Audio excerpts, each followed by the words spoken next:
All right, ladies and gentlemen, we're back. Of course, everybody watched the game last week against our in-state rival, MSU.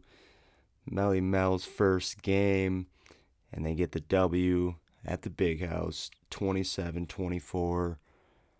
Um, I wouldn't say Michigan really looked good, but I'd also say that State had a good game plan coming into the game. They started off just kind of throwing it deep, 50-50 balls essentially. And they got a lot of penalties in our defense.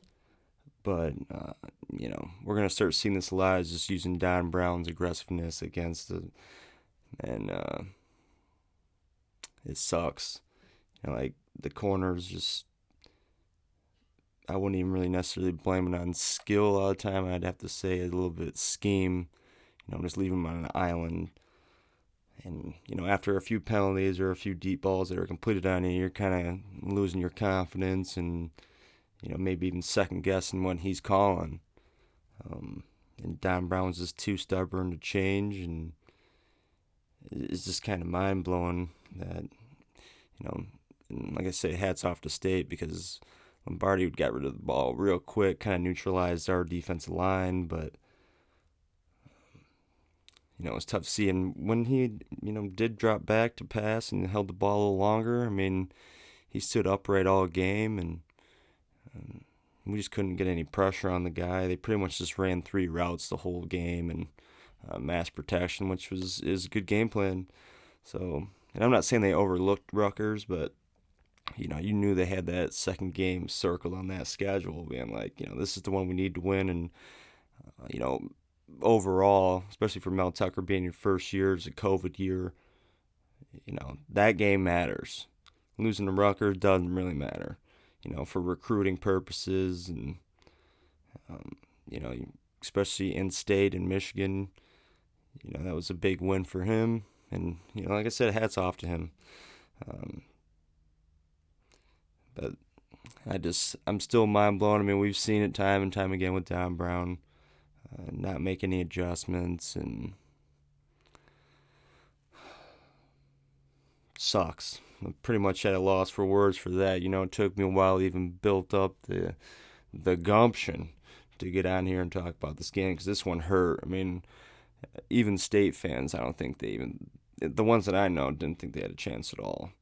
You know, but at least to make you guys feel better, you guys weren't on a podcast saying that they're going to win 52-14. So, there's that, like I did. So, that boy, Ricky White, the man had a big game against us 8 receptions, 196 yards, and a touchdown. I think he was like the second most yards for MSU receiver behind Plexico Burris with that 196 yards. And Rocky Lombardi was 17 for 32, 323 yards, 3 tutters. And honestly, in the beginning of the game when they were throwing up those 50-50 balls, I thought, all right, this is looking good. We'll make adjustments. And, you can't call penalties all game, which we definitely had a lot of penalties, but, they were just beat either way. And second half, they started connecting a lot on them. And, maybe he did do some different coverages. I couldn't get myself to go back and look at the game because it was just so irritating on both ends of the ball, too. I mean, I'm just kind of talking about the defense right now, but, it was pretty mind-boggling. A lot of the time there was no safety help over top, and that was pretty much the only way they were beating us. They busted off maybe one long run the whole game, and I don't know, the fundamentals on defense have been pretty bad. Tackling, probably even just the fits on the run plays, and even on that last drive where State had the ball, they pretty much dropped the ball. It was going to be, I could have won either way with that. I forget who caught the ball for State, but it was iffy, and I thought they should have challenged it, and they just didn't even budge. They just kind of, it almost seemed like our coaching staff was just checked out, and that just blows my mind. There's no one up in the booth that could have said, hey, challenge that play or call a timeout, or, Jim didn't go over to the sideline and rip the refs or, tell them they need to review it. They just took it and we just laid down for them. And then, of course, they drive down the field and Don Brown calls a blitz. I forget what the downage was, but they were probably around, the 20-yard line. And he calls a blitz and they just run a screen. And I mean, maybe they do teach him this. Maybe it's just the emotions of the game. But if you're coming through the line untouched, I mean, some of these guys didn't even get touched. They just let them go through. It's a screenplay. If my high school coach can teach us that, or at least my line, I didn't play line, but whatever. If I know that in high school 8-10 years ago, how do you not teach this at college ball? And some of it was the play call too. You're blitzing, you're going balls to the wall, but it doesn't make any sense, folks. It's so frustrating. I love Don Brown, but I'm out on Don Brown. If you don't make adjustments, you're being too stubborn. I'm not saying they should fire him, but I'm just over it. I don't really want to see anybody fired just because I like these people, but and I feel like you're kind of killing Vincent Gray's confidence too. Think he's a better player than what he had played on Saturday, but I don't know. Maybe a lot of that's technique or just.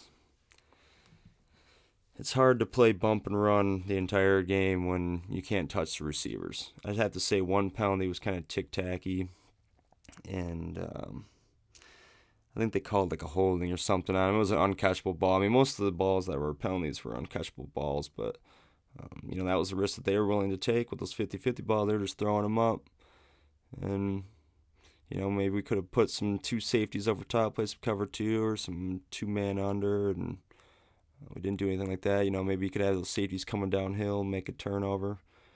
But I don't know. I think I was most pissed about not challenging that play either. And just kind of they cashed it in. They didn't care, or they were too cocky to kind of oh, we're just going to come back. But at that point, it was too little, too late. So, whatever, Don Brown, quit being so stubborn. It's going to be interesting to see what they do against Indiana this week, today at noon. Doing this podcast a little late, but I was a little under the weather. I thought I had the old COVID, tested negative yesterday, so very nice. The offense, I thought Gaddis was going to be setting some things up. Thought he called some good plays those first couple drives, and I know he didn't score on the first drive, but of course you're kind of feeling each other out. But it's a staple for Michigan State. I know they have a new coach, but it is always a staple for Michigan State. You're not going to run the ball up the gut on them. And Michigan continued to do that on first and second down, and they'd always put Joe Milton in a third and long situation. And, they were putting a lot of pressure on Milton too. Like I said, I don't like to judge the line, especially just off the first time you watch the game, with the emotions high. You might be tipping back a couple drinks or, whatever your fancy is. And, emotions are high. You're just watching the game. The game's kind of like a blur, but like I said, I couldn't get myself to go back and watch this game because it was just so irritating. But I will probably eventually watch it. From the first time watching it did seem like the line's playing a little bad. I know there's some rumors that I've seen that maybe they're going to move some people around, have some younger guys. Our line's already young. They're going to be switching some guys up maybe today for the Indiana game, which should be interesting. But like I said, Joe Milton was under pressure all game. I thought Joe Milton played well. A lot of receivers they didn't help him out. A lot of them caught a couple of very tough balls. I know Giles Jackson had a pretty good game. Roman Wilson did as well. Um, but a couple of guys dropped a lot of balls, especially on third down too.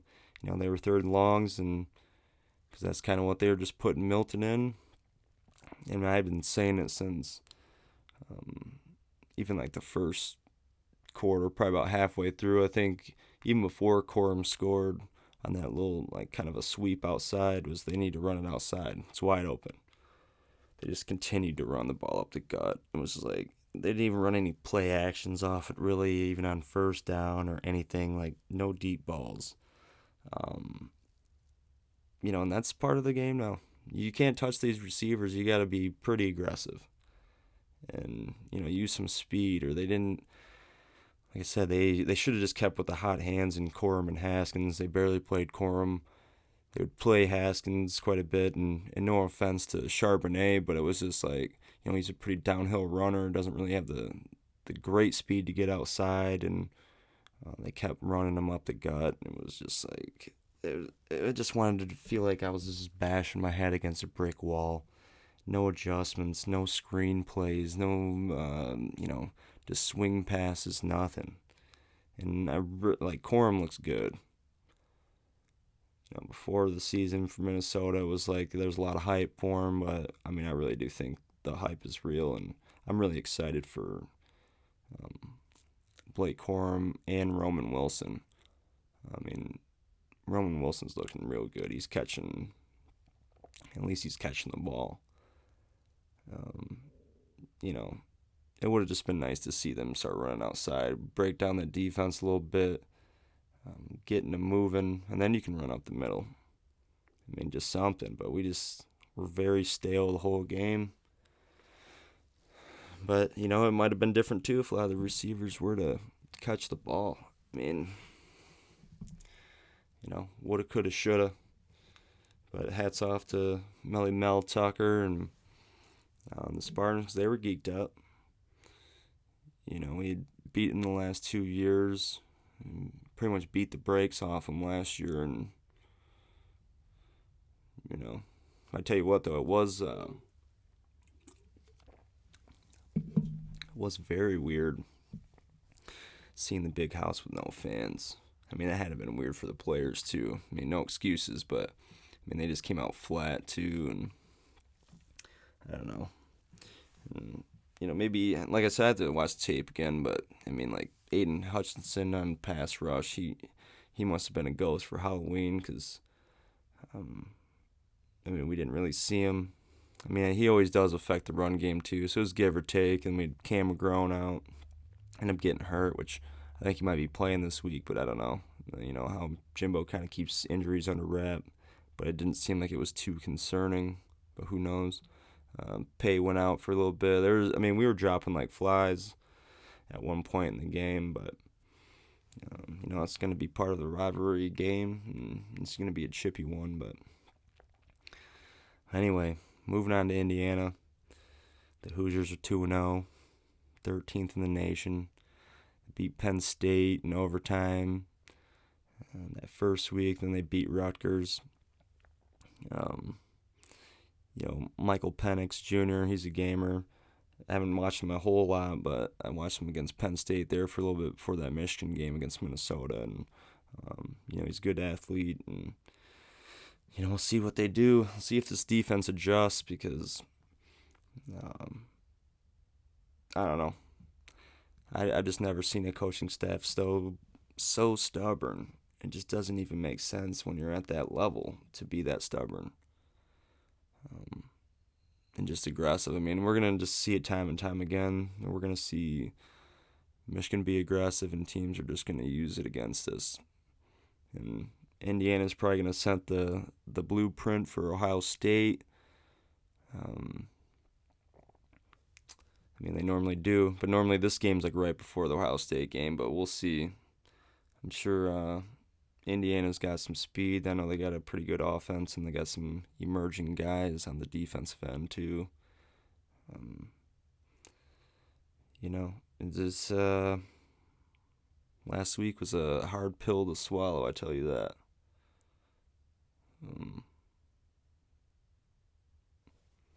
Yeah, pretty much at a loss for words for that, you know. It just takes Jimbo had a time to, pretty much squash any momentum for state, and he didn't do it. And also just didn't seem like he cared. So I don't know what's up with that, man. Maybe he's just over it. Maybe he's done. I don't know.